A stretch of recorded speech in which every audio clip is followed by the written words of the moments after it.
हं? ये शांत ये, बस बस बस. जेवण केलं असतं. जेवण आली आहे. अगं तेच मी सकाळी राणीला सांगत होते, तूही जाती का जिमला? ही बी जाती ना सकाळ सकाळ. हा, सुंदर होय. 4 जागेवर आता पोरी बघितल्या तिच्या पोराने.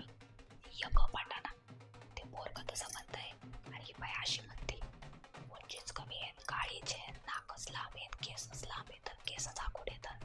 इतके नखरे केल्यावर बायका भेटत आहेत माझ्या पोरांना. राणी झाला का ग चहा?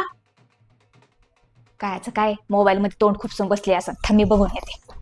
ठुलाय मला वाटलं मोबाईल घेऊन बसली काय. ठुलायच्या काय, सगळ्यांचं तेच आहे.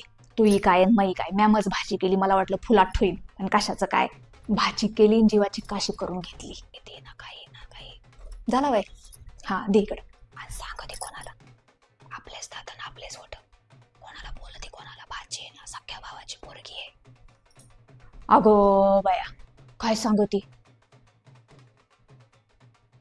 अगं बायो, असं बर. आणि मग तू काहीच नाही म्हणत का? हे वय, अगं हे केलं ना आता, कापसाचे पैसे आलते, 1.5 तोळ्याचं केलंय. हा, म्हणजे एवढं शेतात राबायचं ना आपण, कुठं लेखा सुनासाठी करून ठेवायचंय काय? करून टाकलं लगेच. आपल्या जीवाला तरी कोण देणार आहे? तुला काय सांगू शांता, नाही काय म्हणे गसोंगावानी, कोणाला म्हणता येईना, बोलता येईना.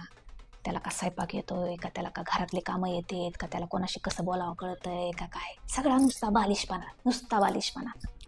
कायचं काय, स्वयंपाक येत नाही त्याला. सकाळीच केलं तर काय नू, आणि त्याच्यात भलं टमाटन काय नून बायनून टाकून ठुलं त्याच्यात नुसतं.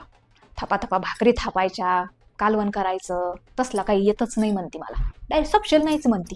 बाई नको सांगू ग, सांगून बघितलं, शिकून बघितलं, भांडून बघितलं, तिच्या डोक्यातच प्रकाश पडत नाही. किती सांग तू, ते तसलंच लागत तिला. ते टमाटेन कांदेन ते वरून टाकायचे, मग ते खायचं. आपल्यासारखं जमत आहे असं होतं काय बाय आपल्या टायमाला? सकाळीच तिला म्हणलं आमच्या टायमाला असं नव्हतं.